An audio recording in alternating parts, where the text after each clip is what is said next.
Hola, ¿qué tal? Muy buenos días. Que diga muy buenos días a todos. Saludos desde Chilpancingo, Guerrero, para todos los que se están conectando precisamente en este momento. Mi nombre es Eder Díaz. Les recuerdo que estamos conectados completamente en vivo desde la ciudad de Chilpancingo, Guerrero, para todo el mundo, en especial para la prepa número 9 de Chilpancingo, que el día de hoy estamos teniendo nuevamente otra clase más de computación aplicada como optativa en tercer grado. Estoy viendo que algunos ya se conectaron, somos 8 usuarios conectados simultáneamente, pero no me muestra el chat. Ya me mostró el chat. Por aquí me ponen buenos días. Buenos días.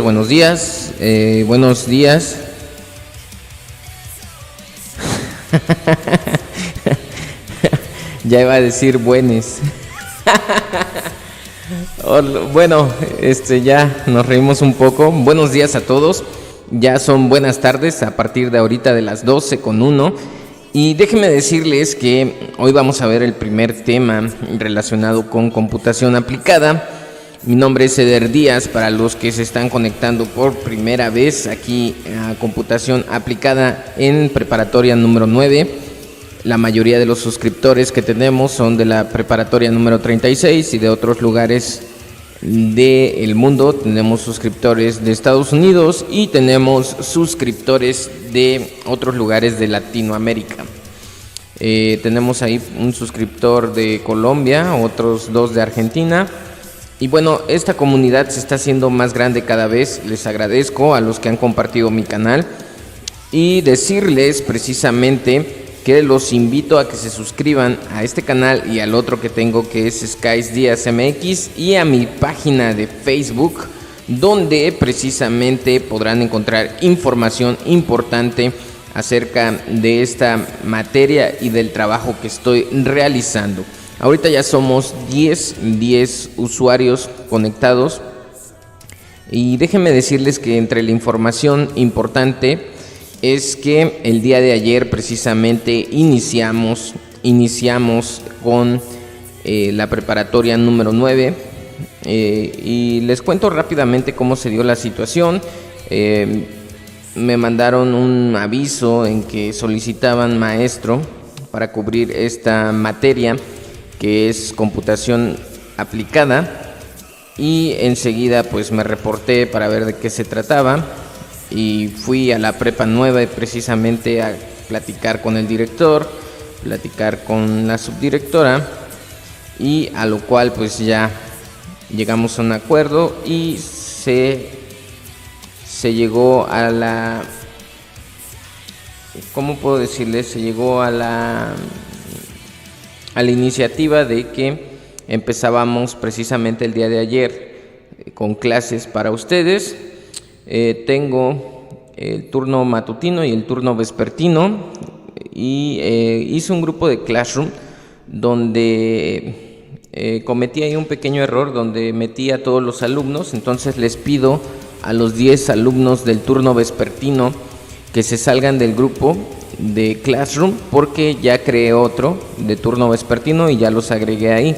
Entonces, a los 10 compañeros que todavía siguen en el grupo matutino, por favor, sálganse para que puedan entrar al grupo vespertino de Classroom. ¿Sale? Otra de las cosas, mencionar también, me están comentando aquí, Evi May, buenos días, profe, buenos días. Mabel Rubí también, buenos días. Y Brian de Jesús Amaya Romero, buenas tardes. Muy bien.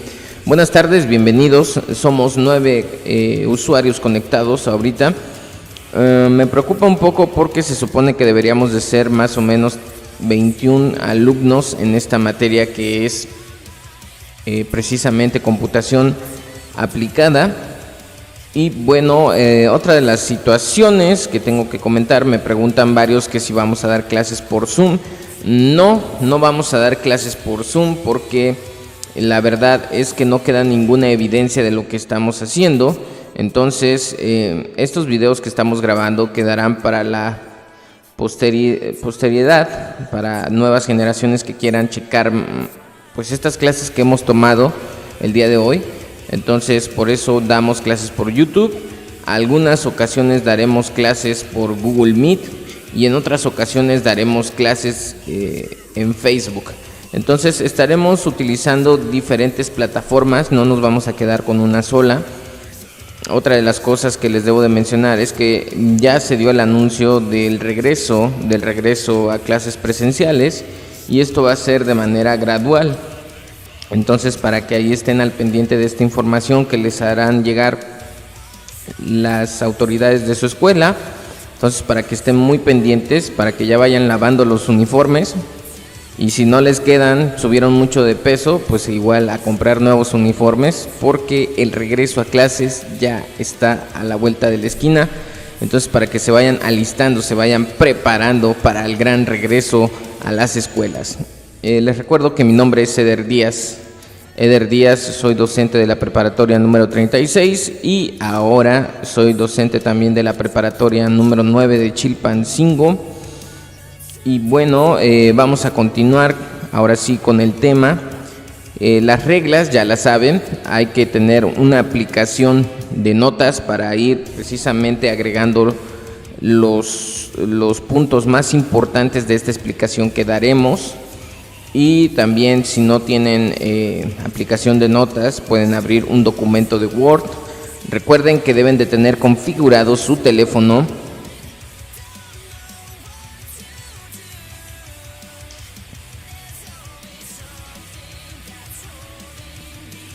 Brian de Jesús Amaya dice, de hecho dijeron que según ya no íbamos a tener clases presenciales. ¿Presenciales o en línea? No te entendí muy bien. Porque las presenciales son las que ya se acercan, que ya vamos a regresar al aula. Y bueno, para los que todavía, hasta que nos vacunemos, dice aquí Arad Manuel Soyano Astudillo. Muy bien, por eso les digo, estén muy pendientes de la información que les den ahí en su escuela. Para los compañeros que todavía no tienen mi canal de YouTube, les pido por favor a ustedes que compartan mi canal de YouTube a las personas que van en esta materia y que todavía no lo han hecho, por favor, para que estemos todos recibiendo clases. Y de igual manera, si quieren compartir mi canal en su grupo de WhatsApp donde están todos sus compañeros, se los agradecería muchísimo. Compartan mi canal de YouTube y mis redes sociales, se los agradecería bastante. Más adelante vamos a tener una actividad donde vamos a subir precisamente las capturas de pantalla de estas suscripciones, y que esto te va a traer beneficios precisamente por si llegas a tener problemas en la materia. Esta va a ser la manera en la que te podré ayudar para que tengas precisamente esa buena calificación que has soñado siempre. Algunos me comentan que esto no es en cuestión de números, no, es en cuestión de acreditación. Acredita, no acredita, pero al final viene siendo lo mismo, viene siendo una estadística aprobatoria o reprobatoria. Entonces, échenle muchas ganas. Y bueno, les voy a mostrar ahorita, precisamente ya después de esta breve introducción, vamos a arrancar ya con la clase, con el tema. Así que precisamente nos vamos a ir a lo que es ya la introducción. Así que damos 2 minutos para que alisten sus cosas, 2 minutitos para que alisten sus aplicaciones para empezar a anotar lo más importante. En 2 minutos regresamos, son las 12:08, 12:10, iniciamos ya con el tema de computación, aquí en tu canal favorito, Eder Díaz Master Nava.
Muy bien, estamos de regreso ya en tu canal de YouTube, Eder Díaz Master Nava, y ahora sí vamos a arrancar ya precisamente con el tema de explicación. Para esto vamos a hacer un pequeño diagnóstico para ver cómo están relacionados con la materia de computación, qué tantos conocimientos tenemos, qué defectos tenemos y precisamente con esto hacer un diagnóstico general de cómo vamos a abordar el desarrollo de esta materia. Entonces recuerda que en el chat en directo que tenemos aquí en YouTube debes de poner el emoji del dispositivo donde estás conectado y una palomita si estás de acuerdo y una tachita si estás en desacuerdo.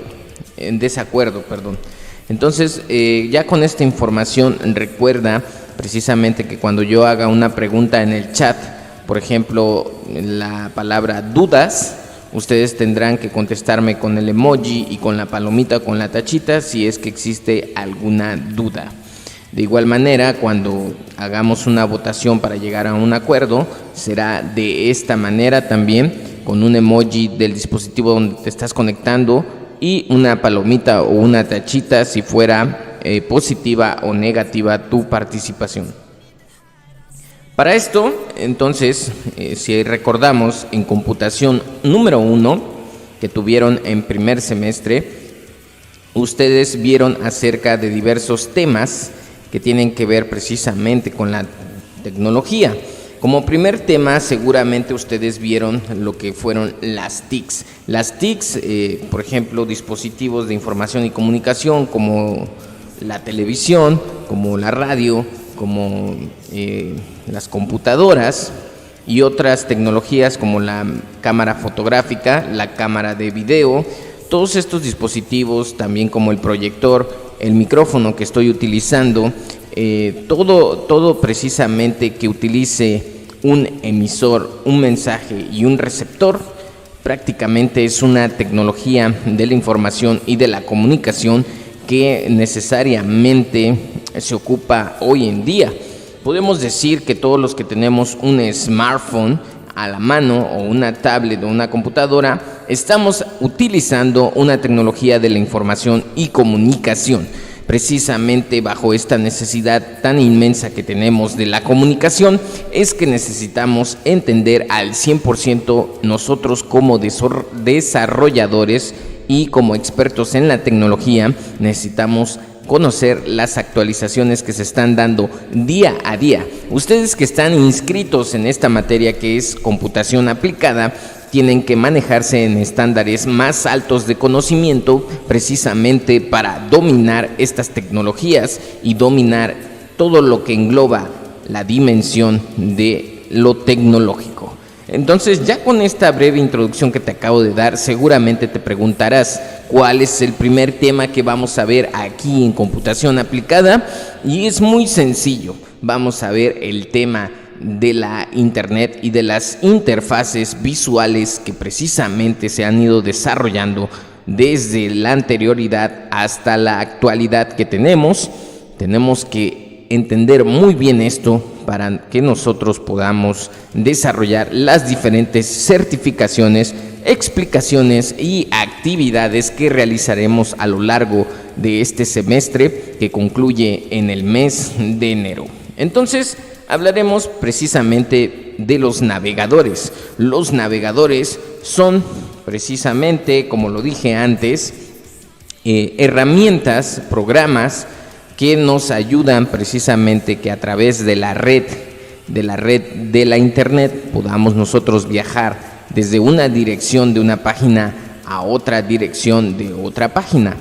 Esto nos permite que precisamente con los navegadores nuestra búsqueda en internet sea más fácil, porque tan solo con poner una palabra clave en este navegador nos va a arrojar demasiados resultados en lista, desde el más popular hasta el más con menos popularidad. Entonces, gracias a estos navegadores, la búsqueda de información es más fácil.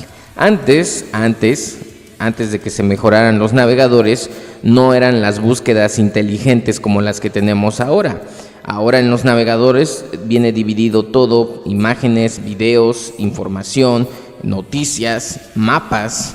Pero antes no era así. Antes era más difícil la búsqueda porque te tenías que saber exactamente el nombre de la página para que te pudiera dar un resultado.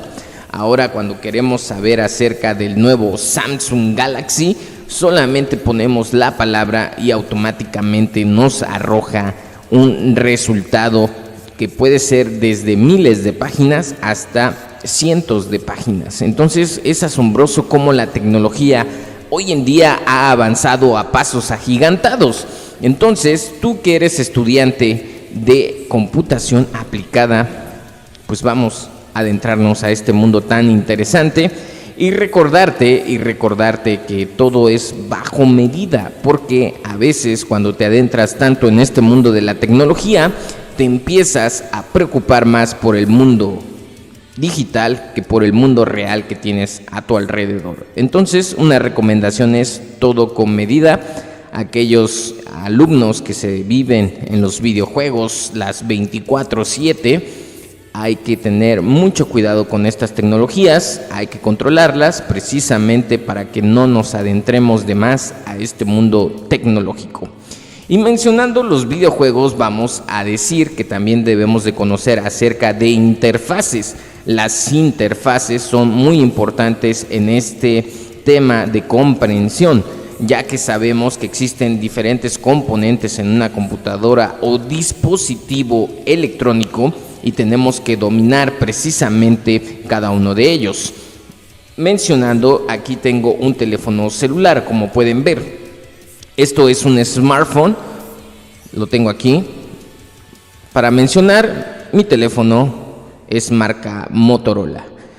Este dispositivo que tengo al interior tiene diferentes componentes, pero cuenta precisamente con una pantalla.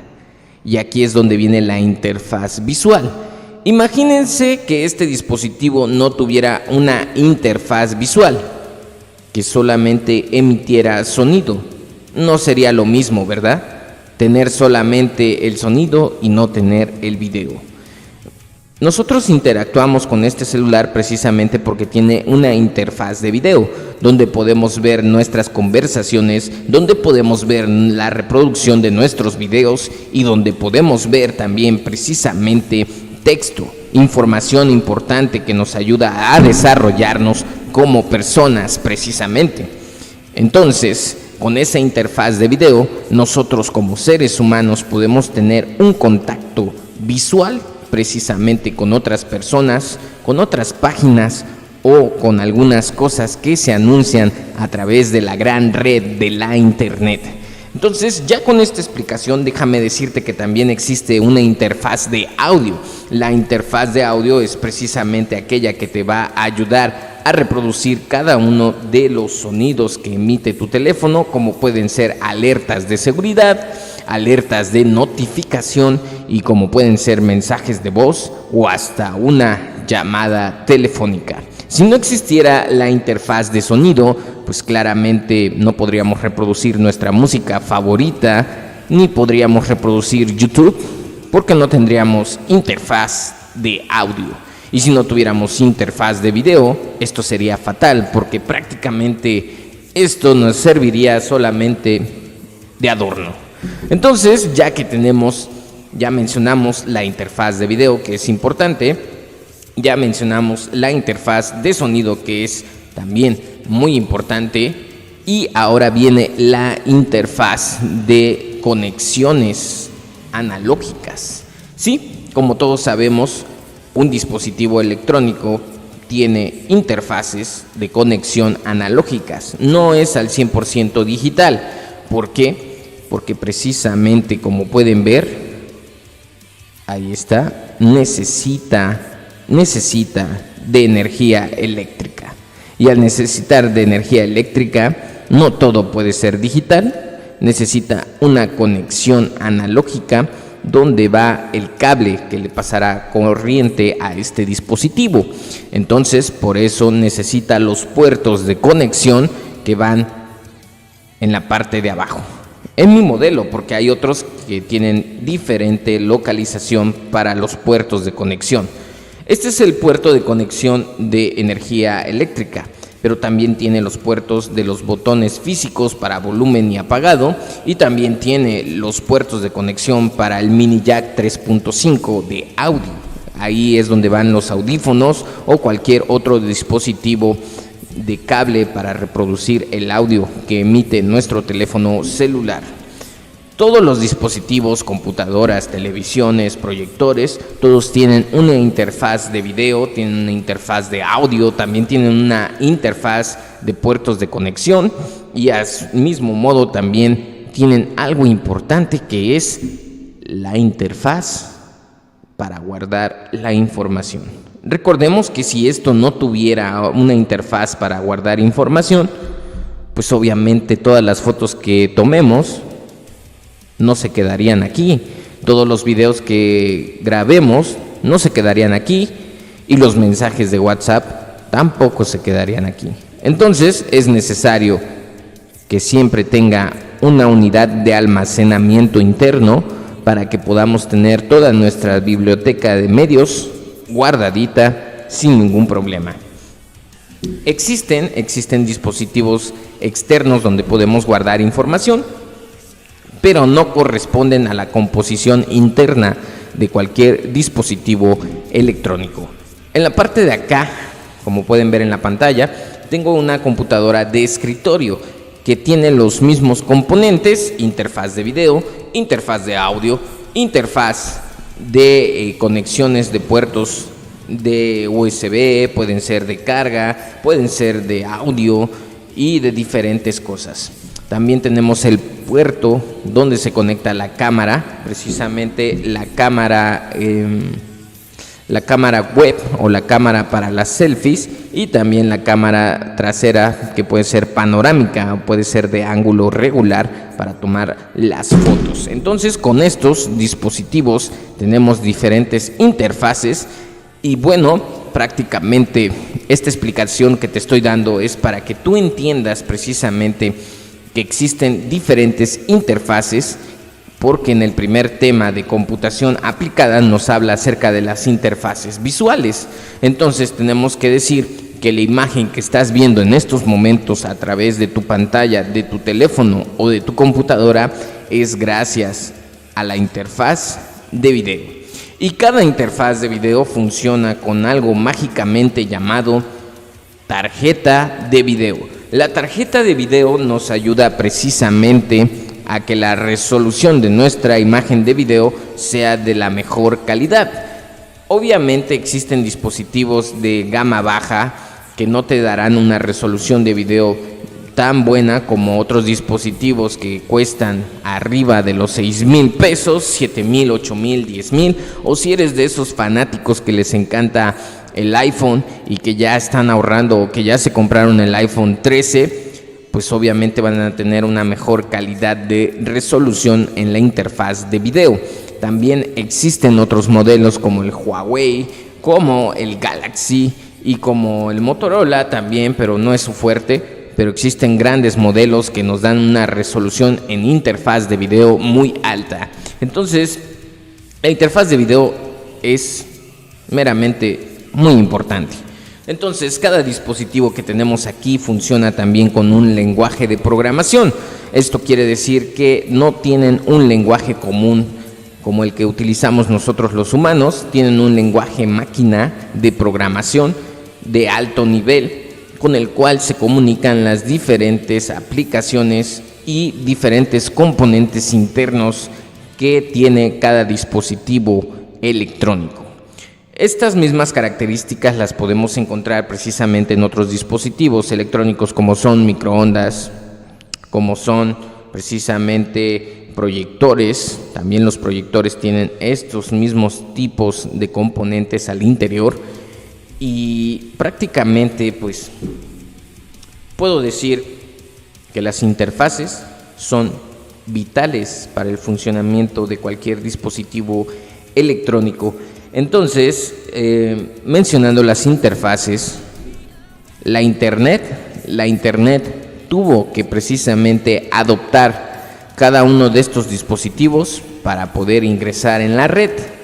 Y gracias al internet podemos tener información tan importante en este dispositivo, porque gracias a la red nosotros podemos hacer videollamadas con diferentes personas del planeta, con diferentes aplicaciones, y podemos ver el contenido de redes sociales como Facebook, Instagram, Twitter, tenemos también Twitch, Discord y algunos videojuegos de interfaces que requieren demasiado consumo de tarjeta gráfica. Hay juegos que prácticamente necesitan una cantidad enorme de gráficos, entonces los que juegan videojuegos me entenderán de lo que hablo, pero lo vamos a ir explicando poco a poco. Hoy es la primera clase de introducción, tenemos que hablar de estas cosas. Si tú que estás viendo este video no entiendes algunos de los temas que estoy mencionando, algunos de los puntos que estoy mencionando, te sugiero que vayas anotando en tu aplicación de notas o en tu aplicación de Word los puntos que no vayas entendiendo para que los puedas investigar con tranquilidad desde tu casa. Entonces, te decía, la internet ha sido vital y gracias al internet se desarrollaron los navegadores. Si ustedes saben muy bien, adentro de cada teléfono tenemos una interfaz de internet para poder navegar y funciona excelentemente bien esta interfaz de navegación. Por lo general, todos los dispositivos de Motorola, Samsung, Huawei, entre otras marcas, utilizan la interfaz de Google. Google es una empresa desarrolladora de software y entre sus principales herramientas que se descargan es precisamente Google Chrome, que es el navegador predeterminado de la compañía Google. En el caso de Mac, en el caso de iPhone, en el caso de la compañía Apple, el navegador predeterminado que viene en el sistema de Apple es Safari. Safari es el navegador principal de Apple. Pero tenemos que saber, con estas interfaces visuales y con este software, tenemos que saber cómo es que se llegó a este punto en el que estamos. Y es aquí donde les voy a dejar este pequeño video de introducción para que ustedes comprendan cómo fue precisamente esta historia de competencia entre los navegadores que hoy en día ya los tenemos adentro de nuestros dispositivos smartphone, dentro de nuestras computadoras y dentro de tablets. Entonces vamos a ver este pequeño video de introducción hacia los navegadores para que ustedes puedan entender mejor el desarrollo de software y podamos entrar después a otros temas tales como las interfaces de video de alta y baja calidad. Entonces esto estará muy interesante, pongan muchísima atención porque arrancamos con el video explicativo acerca de los navegadores. Así que si estás listo, prepárate, ponte tus audífonos, siéntate, concéntrate y bienvenido a este video. Y surrealista que generó enormes fortunas. Acabó con innumerables industrias y cambió la forma en que gran parte del mundo trabaja, se comunica, juega, compra e incluso se enamora. Soy John Heilemann y he venido a contarles cómo surgió la red de la oscuridad a la omnipresencia global.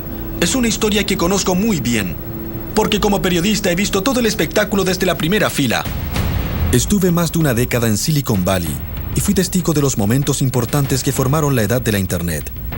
Una edad que comenzó con una gran lucha de poder para decidir quién controlaría el futuro de la red emergente. Jim Clark comenzó a golpear la mesa y dijo: hay que cotizar en la bolsa, hay que hacerlo ahora. Al cierre de la bolsa, gané 663 millones. Una lucha que terminaría con una épica batalla en los tribunales. No tengo idea de qué está hablando. Que se recordará como la guerra de los navegadores. Parecíamos un ciervo encantilado con Microsoft ante nosotros. No sabíamos qué hacer. Fue todos a cubierta. No es un ejercicio. Nos aplastarán, nos aplastarán. Debemos destruir esta compañía. La Internet. La guerra de los navegadores.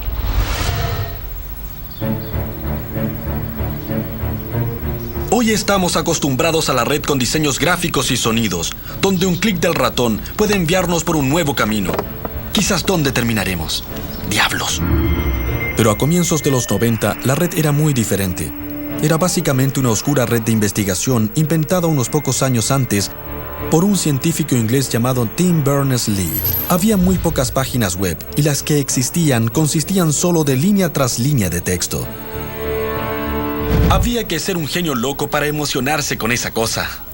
Pero uno de esos sabiondos, un visionario estudiante de ciencia de la computación de la Universidad de Illinois, llamado Mark Andreessen, tuvo una idea loca. Se imaginó un futuro que todos, incluyendo gente como usted y yo, pudiéramos usar la red como parte de la vida diaria.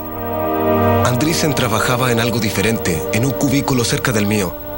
Y luego se emocionó mucho con esa cosa llamada la red. En esa época, la Internet era solo para académicos, investigadores y científicos. No era para la gente común, pero era tan útil para la gente que la usaba que siempre pensé que debería ser para todos. Me decía, sí, esto cambiará el mundo, será fantástico, un hipermedio de comunicación. Y yo le contestaba, sí, como digas. Tal vez Andreessen era el más emocionado, pero pronto él y unos colegas de programación estaban trabajando para hacer que la red fuera más fácil de usar y agregaron imágenes, fotografías y capacidad de audio y video. El fruto de sus esfuerzos fue esto: un sencillo software de apuntamiento y clic, el primer navegador gráfico del mundo. Hoy, cada vez que usan la Internet, usan a uno de sus descendientes. En el otoño de 1993, los sabiondos de Illinois establecieron Mosaic Online y lo declararon un regalo gratuito para la humanidad. ¿Y qué regalo resultó ser? Cuando pusimos el anuncio en nuestro sitio, en esa época era Usenet, solo dijimos, ¿alguien se interesa en ser parte de algo notable? Recibí 12 respuestas y mandé el navegador a 12 personas. Se extendió como un virus de 12 a 100, a 1000, a 10,000, a 100,000, a 1 millón, a 10 millones.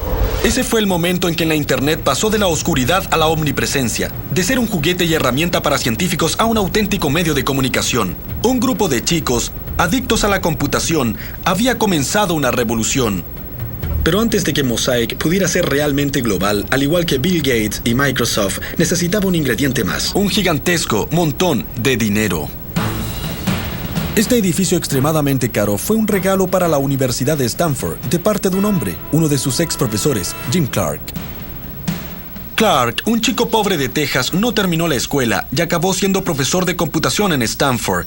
Fundó la empresa Silicon Graphics, que lo convirtió en una leyenda en el Valley. Le gustaban los autos rápidos, los vinos caros, los juegos peligrosos en el aire, como volar un avión de acrobacias. Cuando nos conocimos, me llevó en un helicóptero y casi nos mata a los dos. Clark recién había dejado Silicon Graphics y buscaba algo nuevo, algo grande. Cuando vio Mosaic, se convenció de que lo había encontrado.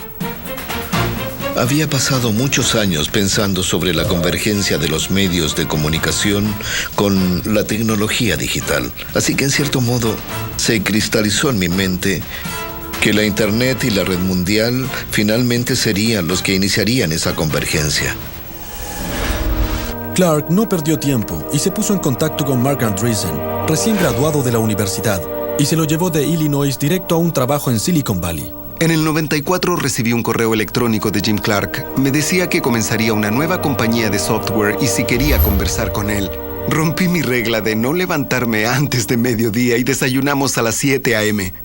En los meses siguientes, Mark y Clark se hicieron inseparables mientras pensaban en cómo convertir Mosaic en una empresa comercial. Pero era algo que no podían hacer solos. Necesitaban un equipo y pronto fueron a Illinois en un viaje de reclutamiento que significaría el comienzo de la edad de la Internet. Subimos a un avión, llegamos tarde y nos encontramos en una pizzería. Comimos y bebimos cerveza y hablamos en general de lo que pensábamos. A decir verdad, creo que todos nos sentíamos un poco intimidados. Era un tipo importante de Silicon Valley, relativamente famoso y había fundado una gran empresa de computación. Todos sabíamos que tenía mucho dinero y había venido hasta acá y nos escuchaba. En esa época no tenía un concepto de cómo ganar dinero. Pero como en otras cosas, si hay mucha gente que usa algo, si había logrado 1 millón de usuarios en un periodo de 9 meses, tenía que haber una forma de ganar dinero. Pero esos chicos lo ignoraban. Pero lo que le importaba a Clark era incorporar a los genios locos de Illinois y les hizo una oferta que ni siquiera habían soñado. Todos estábamos impresionados, un poco confundidos. Yo estaba en el penúltimo año de la universidad y recibir una oferta de trabajo por esa cantidad de dinero antes de graduarme era como para emocionarse, ¿no lo creen? ¿Quién podía rechazar algo así? Parecía obvio que el navegador de la red cambiaría el mundo. Tal vez Jim Clark captara el concepto, pero la mayoría no lo hizo, incluyendo también una persona que debió notarlo: Bill Gates. Bill Gates era cofundador y presidente ejecutivo de Microsoft, la compañía de alta tecnología más importante y más rentable. En el curso de 2 décadas, Microsoft estableció un cuasi monopolio sobre los sistemas operativos y usó ese monopolio para controlar con mano de hierro toda la industria. La red era el ciberespacio usado como una carretera amplia, veloz, que podía llevarnos a cualquier parte que nos guiara la curiosidad. Pero Bill Gates creía que en esa carretera había que pagar peaje, que Microsoft sería el recaudador y nosotros pagaríamos por conducir. Muchas gracias. El sistema en línea de Gates se llamaba Microsoft Network. ¡Qué sorpresa! En 1994 mucha gente supuso que tendría éxito en imponerlo al mundo, como generalmente lo hacía. Era la supercarretera de la información que los futuristas habían predicho durante años, que aunque Gates aún no se había percatado, su peor pesadilla estaba por hacerse realidad. Un grupo de chicos jóvenes y ambiciosos, tal como él lo fue alguna vez, estaban por amenazar todo lo que él representaba y todo lo que Microsoft había conseguido.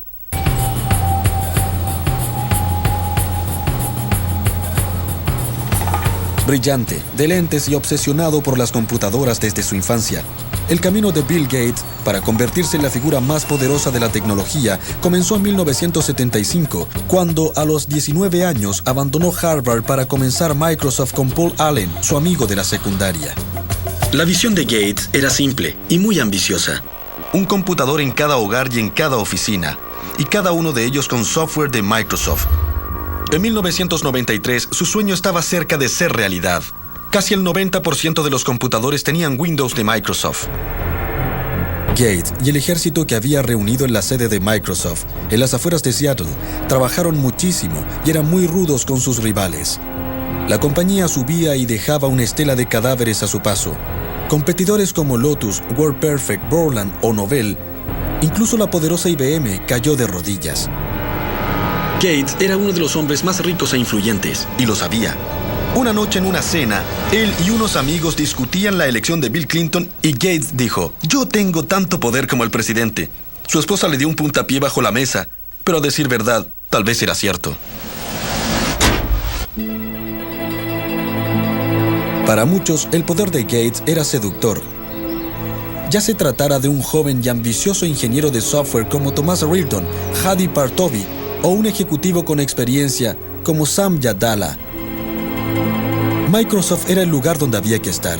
Un lugar en que no importaba ser guapo o atlético. Un lugar en que la inteligencia, medida en la capacidad para diseñar códigos, era lo único que contaba. O sea, el nirvana de los sabiondos. A comienzos de los 90, la sede de Microsoft era un lugar muy dinámico. Estaban las personas más inteligentes del campo computacional y todos eran de edades diferentes. En general, era una empresa sumamente joven. La edad promedio era de 26 o 27 años. Microsoft no era la compañía más grande de software, pero en una forma extraña era la más intensa. Era evidente, se sentía una suerte de vibración en cuanto cruzabas la puerta. Era una especie de petulancia que permeaba todos los trabajos en Microsoft. No eran solo los ingenieros. Llegué a Microsoft en 1987 y vi a un grupo de personas que querían ganar, que era muy agresivo respecto a la competencia. La conducta de Microsoft era definitivamente extrema, pero era menos por arrogancia que por miedo e inseguridad. Gates sabía que en cualquier momento podía surgir un pequeño principiante en un garaje y derribar a Microsoft, tal como ellos lo habían hecho con otros. Junto con su leal lugarteniente Steve Ballmer, estaba decidido a no dejar que ocurriera. Mientras Gates abandonó la universidad, Ballmer estudió economía. Mientras Gates era el superego cerebral de Microsoft, Ballmer era su ego reprimido, fornido y emotivo. Pero no era nada comparado con el mismo Gates, el más listo de todos en Microsoft, un genio que no soportaba a los necios, si es que lograba hacerlo. Eso es ridículo, yo no usaría esa cosa. No, alguien está confundido. Alguien no está pensando. Eso jamás. Creemos que Ustedes sucederá. nunca comprendieron, no comprendieron ni lo más mínimo. Todas las veces que he visto a Gates, siempre ha habido un elemento constante. Cuando me miraba y decía que lo que yo había mencionado era lo más estúpido que había oído, y yo no trabajaba para él. Pero Thomas Reardon sí, y recuerda su primer encuentro con Gates como una de las experiencias más desconcertantes de su vida. No es alguien que haga cumplidos. A lo más es... Bien, se ve bien. Probablemente hay que seguir con esto. Esa era toda la reacción que a veces obteníamos. Y no era porque no le interesara. Creo que en esa época aprendí que realmente había conseguido una gran victoria. Si no te había hecho picadillo, o si no te había llamado idiota 19 veces, esa era una buena reunión con Bill. Con los subalternos de Microsoft hechizados, miles de millones de dólares en su cuenta y el lanzamiento de Windows 95 en el horizonte, el Bill Gates de 1993 era casi el emperador de la alta tecnología. Pero menos de 2 años después, Gates se vio obligado a dar el mayor giro total de la historia empresarial, porque Clark Andreessen y su equipo estaban por irrumpir y poner un gigantesco escollo en su camino.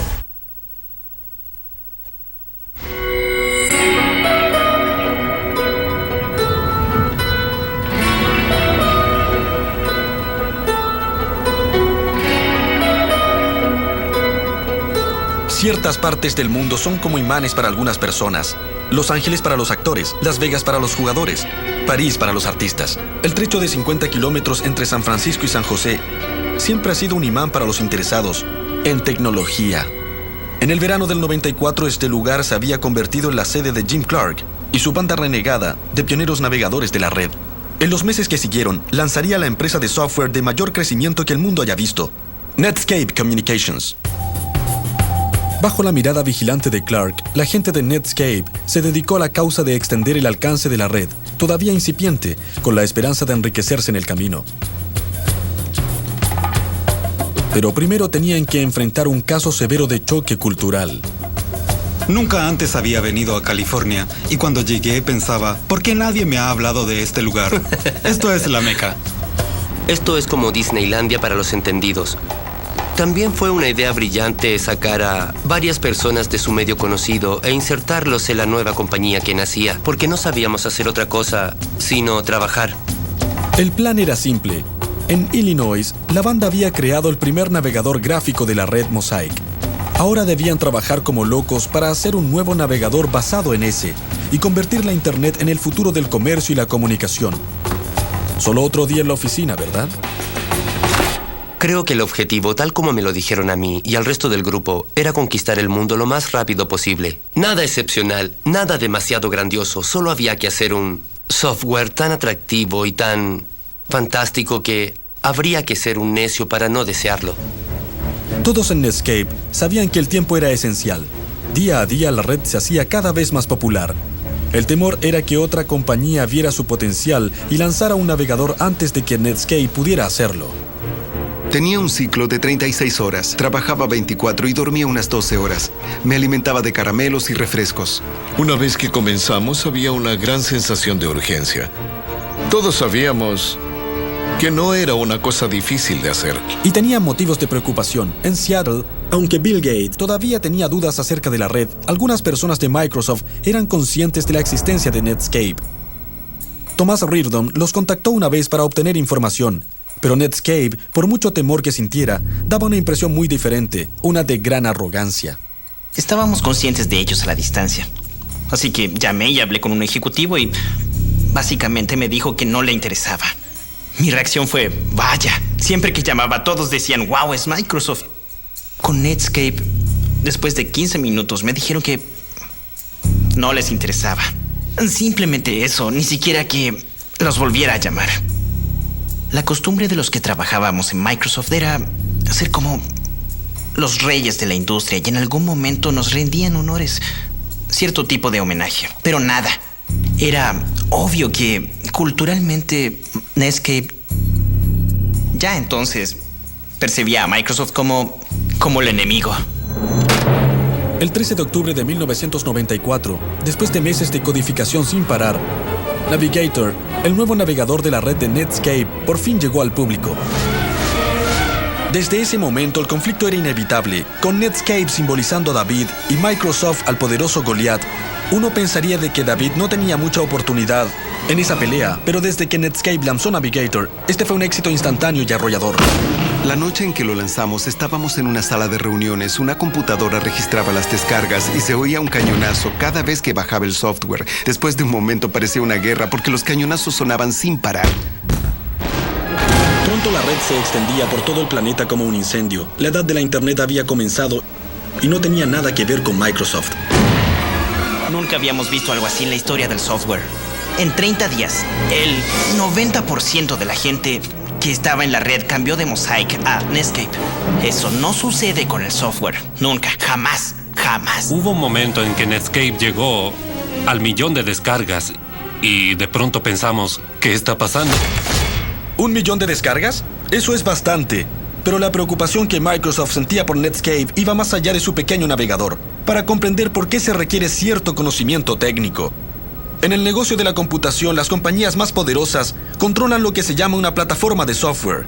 Es el software sobre el que otros programas pueden funcionar. Con su casi monopolio del sistema operativo Windows, Microsoft controlaba la plataforma máxima. Todo el negocio computacional estaba basado en ello. Durante años fue imposible imaginar que alguien pudiera desafiar su supremacía. Pero ahora los rivales de Bill Gates en Silicon Valley imaginaron un futuro diferente. Un futuro en que el navegador sería una plataforma alternativa, en que todas las necesidades pudieran resolverse en línea. Así se nivelaría el terreno en la industria. Y entonces Windows, el software más rentable de la historia del mundo, sería irrelevante. De pronto nos dimos cuenta de que teníamos un defecto en la armadura. Había una forma en que se podía desplazar la franquicia Windows.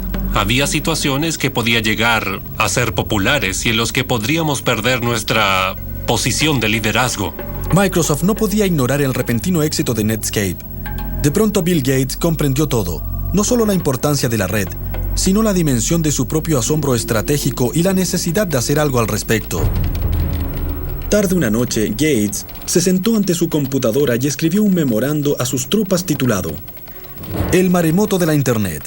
Declaró que la red era el desarrollo individual más importante de la computación desde el invento del computador personal. Decía que Netscape era un nuevo competidor apoyado en la Internet, un competidor que Microsoft debía igualar y vencer.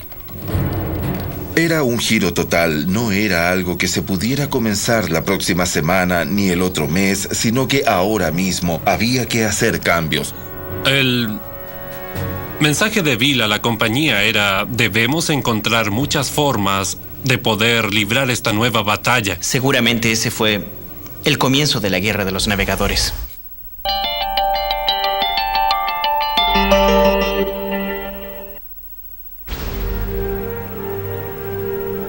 En 1993, la Internet era desconocida, con excepción de un pequeño círculo de piratas informáticos y científicos. Pero en el 95, la situación cambió totalmente. Gracias a la magia y a la energía frenética de un grupo de ingenieros de Silicon Valley, la Internet se convertía en un fenómeno a gran escala, en una tecnología comparada en importancia con la televisión y la imprenta. A la cabeza estaba Netscape. Su navegador se convertía en la puerta de la red para millones de personas. La compañía tenía un presidente ejecutivo respetable y los ingresos aumentaban. El futuro se veía muy brillante, ¿o no? Este hombre pensaba que no. Se llamaba Gary Reback y es un conocido abogado antimonopolio de Silicon Valley, quien en 1995 estaba ejercitándose para la pelea de su vida. Como muchos en el valle, sabía que Bill Gates vendría por la Internet y sabía mejor que nadie, después de toda una carrera peleando con Microsoft y representando clientes de Silicon Valley, que cuando Gates venía por tu negocio, una cosa era segura: había sangre. Ahora Netscape había contratado a Reback. De inmediato vio que la nueva compañía había subestimado terriblemente la amenaza que enfrentaba. Netscape suponía que Microsoft se vería obligada a obedecer la ley, o que alguien los obligaría a obedecer la ley. Me imagino que no es algo excesivo, porque si alguien comienza un negocio, no espera que su competidor le queme la fábrica o vaya donde los distribuidores y los amenace con eliminarlos del mercado si distribuyen otro producto. Pero les diré algo, eso fue lo que hizo Microsoft. El problema era que Microsoft y Bill Gates veían a la nueva compañía como la amenaza principal a su dominio. En el primer golpe de esta guerra, Gates envió a un grupo especial que incluía a Thomas Reardon para una reunión detrás de las líneas enemigas, aquí, que en esa época era la sede corporativa de Netscape. El resultado fue una de las reuniones más controvertidas de la historia de los negocios modernos. Sabemos que la reunión entre Microsoft y Netscape se llevó a cabo aquí, pero lo que se dijo a puertas cerradas sigue siendo tema de un debate intenso. La versión de Microsoft es más o menos así. Fuimos allá en junio, en el verano del 95, y tuvimos una reunión muy amplia de cómo podríamos trabajar con Netscape, cómo podríamos trabajar con los servidores, los navegadores, y de qué modo Microsoft Word podría trabajar con el software de Netscape. Fue una conversación muy amplia que duró unas 6 horas. Hablamos todo el día. Fue interesante, fue una reunión sencilla y sin problemas. Eso no suena tan mal, pero la versión de Netscape es un poco diferente. En una reunión les hicieron una oferta. Y la oferta fue: yo gano y tal vez estés allí. O yo gano y tú no estarás allí. Esas fueron las 2 opciones que les dieron. Fue como esa escena del Padrino. A Netscape le hicieron una oferta que no podía rechazar. Yo era un bebé. Algunos de los chicos y yo fuimos allá y, es cierto, amenazamos a Netscape como en El Padrino. Es absurdo, por donde se mire. Microsoft nos ofreció $1 millón por acceso ilimitado a toda nuestra tecnología en un solo pago. En esencia nos dijeron, les compraremos todo el negocio por $1 millón. Tómenlo o déjenlo, pero si lo dejan, copiaremos todo lo que hagan. Recuerdo que en ese momento pensé, si esto no es ilegal, debería serlo. Si lo que Netscape decía era verdad, significaba que Microsoft había quebrantado la ley antimonopolio para ser más preciso. La esencia de esa ley es regular la conducta de las compañías que tienen un monopolio, lo que muchos expertos decían que era el caso de Microsoft con su sistema operativo Windows. Pocas horas después de la reunión, Netscape le dio instrucciones a Gary Reback para que avisara al Ministerio de Justicia sobre lo que había pasado y comenzara el trabajo preliminar para una demanda contra Microsoft. Pero Thomas Reardon olió algo sospechoso. ¿Por qué Netscape tenía un abogado antimonopolio y no cualquier abogado, sino el legendario Gary Reback? El hombre conocido, famoso, por ir durante años tras Microsoft e instigar una demanda del gobierno en contra de la compañía. Sabíamos que nos habían engañado, que todo fue planeado. ¿Una teoría paranoica? Sin duda. En esa época Netscape era la compañía de alta tecnología más popular. ¿Por qué necesitaba engañar a Microsoft? En Wall Street, los analistas y banqueros habían comenzado a dar sus pronósticos y hablaban de las brillantes posibilidades de Netscape si salía a la bolsa de valores. Miré nuestras proyecciones para Netscape y me di cuenta de que era posible que fuera la compañía de software de mayor crecimiento de la historia. Jim Clark comenzó a golpear la mesa y dijo, hay que cotizar en la bolsa, hay que hacerlo ahora. Y todos le dijimos, ¿en serio? ¿Estás seguro? Casi se podía predecir que tendríamos al menos un ingreso de 60 u 80 millones. Un momento, esperen un minuto, pensemos en esto.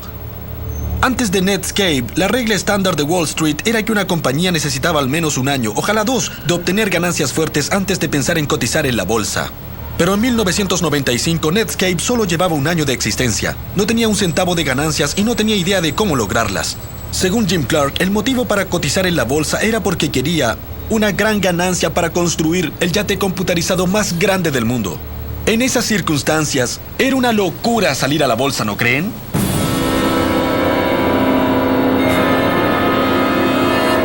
No. El día en que salió a la bolsa, las acciones de Netscape llegaron a las nubes, comenzando el boom de la Internet que haría furor durante el resto de la década.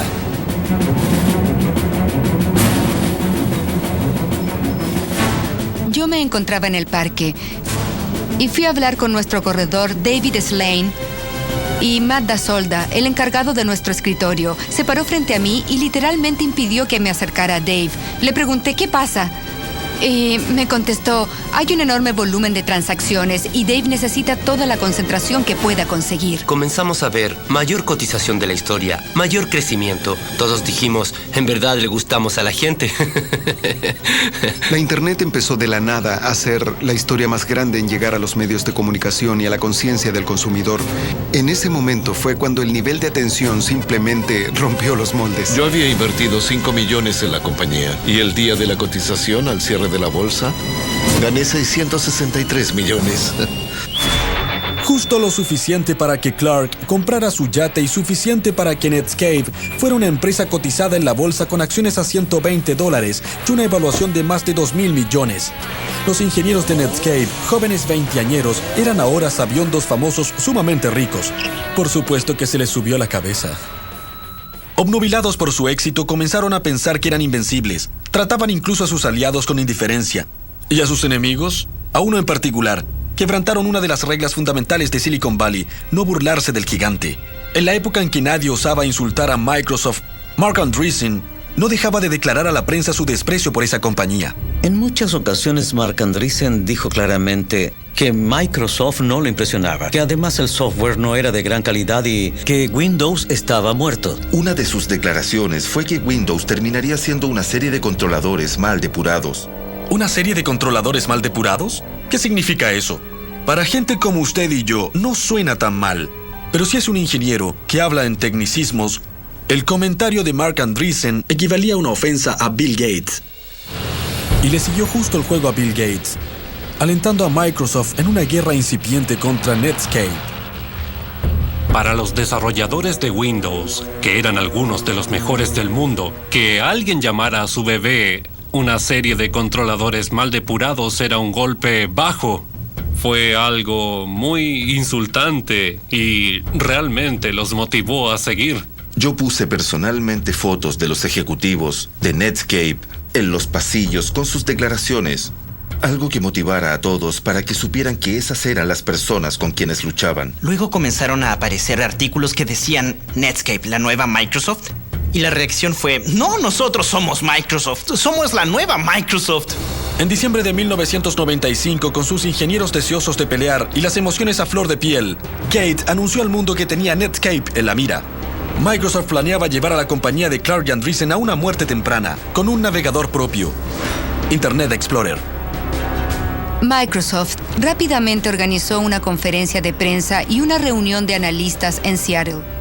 Lo hicieron con toda intención en la fecha del aniversario de Pearl Harbor y lo llamaron el Día de Pearl Harbor. La idea era que pensaban atacar a Netscape con todo lo que pudieran. Todos en Microsoft, hasta el último grupo, hasta el último producto, fue dirigido en contra de Netscape.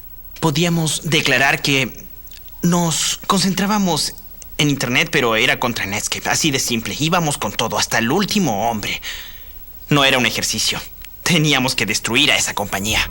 El tráfico se aceleraba rápido en la carretera de la información. Entonces Gates se quitó los guantes e invirtió millones de dólares en la red, convirtiendo a Internet Explorer en una causa de vida o muerte en Microsoft. El gigante dormido había despertado, así lo definió. Ahora Netscape se vería involucrada en grandes problemas. Así que tal vez, solo tal vez, había sido un error insultar al gigante y hacerle perder los estribos. Tal vez Andreessen debió ser un poco menos polémico. Si quiere hablarlo con otra gente, me da igual. Bien. Pero no me pronunciaré. La declaración de Andreessen de que Windows sería irrelevante tal vez no fue una buena idea.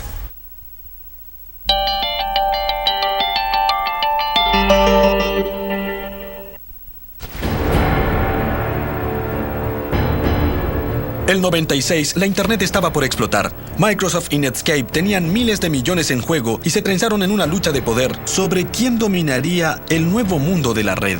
Ahora entraban en la fase final, la más dramática, y para Netscape, la más devastadora. A pesar de que Netscape iba adelante, el equipo Internet Explorer de Microsoft tenía ventajas reales. Enormes recursos financieros, reservas de talento y un líder Bill Gates que estaba dispuesto a todo, incluso a quebrantar la ley, para aniquilar a Netscape, la nueva compañía que ahora reinaba en la red, que fascinaba al público y que amenazaba con socavar el reino del miedo de Microsoft. Recuerdo haber ido a la universidad donde hablé con unos amigos. Les dije que trabajaba en un competidor del navegador de Netscape y todos se reían de mí diciendo, ¿de qué estás hablando? ¿Cómo se te ocurre?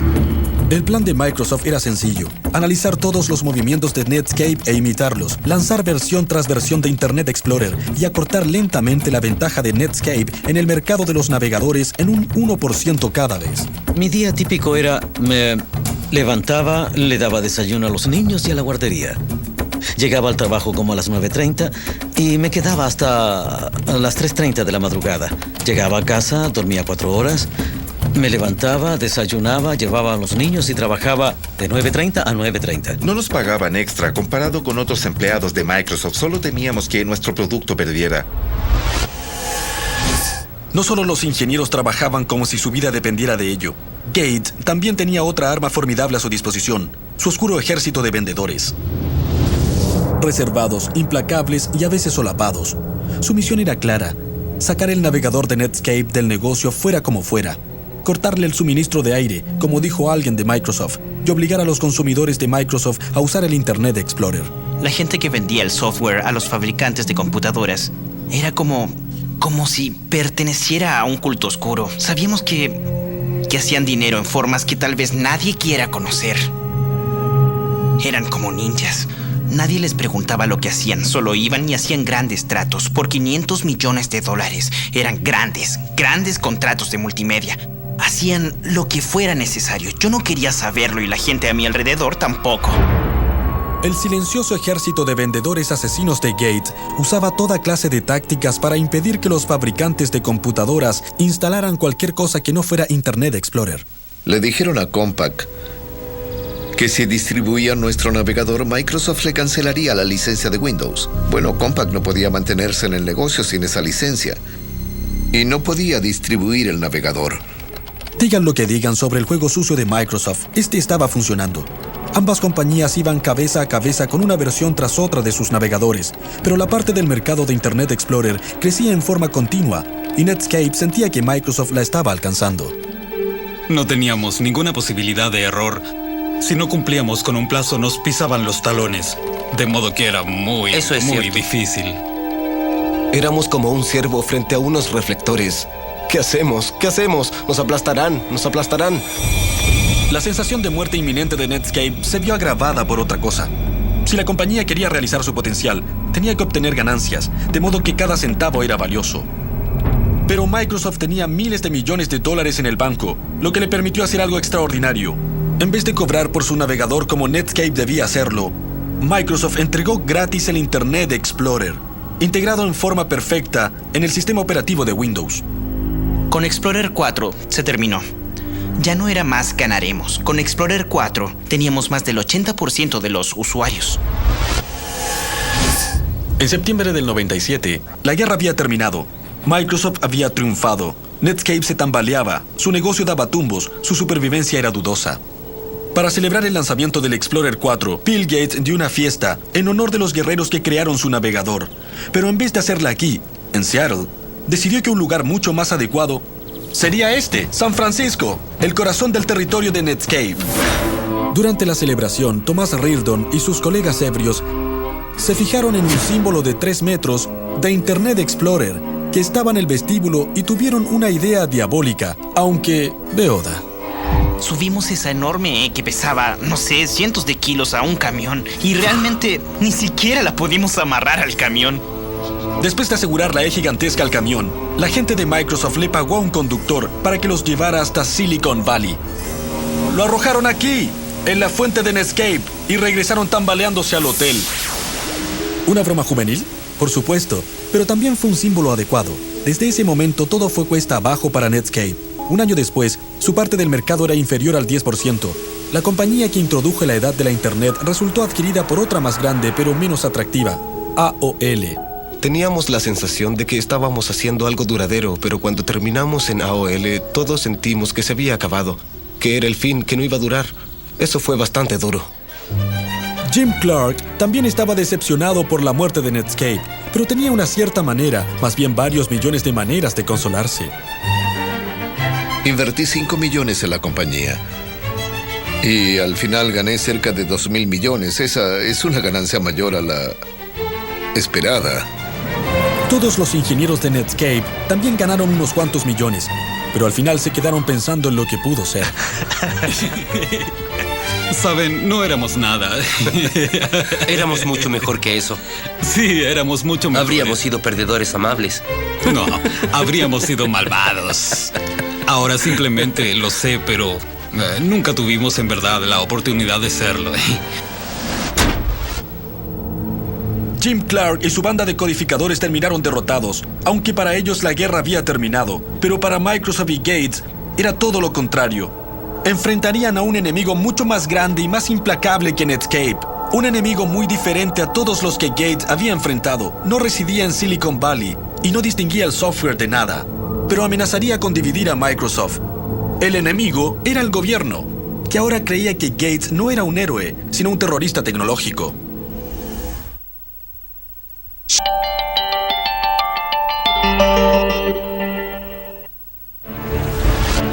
Estamos en 1998 y el Ministerio de Justicia de Estados Unidos, incitado por los enemigos de Microsoft en Silicon Valley, y en especial por Netscape y su...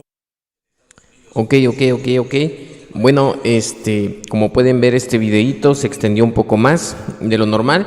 Y bueno, enseguida en Classroom yo voy a activar la actividad que tiene que ver con este videíto. Y bueno, les agradezco su tiempo, les agradezco a todos los que estuvieron. Y me despido recordándoles que ayuden al mundo para bien. Hay que ayudar a las personas. Y estamos viéndonos en la próxima emisión, en la próxima transmisión de tu canal favorito, Eder Díaz Master Nava. Muchas gracias por haberme acompañado.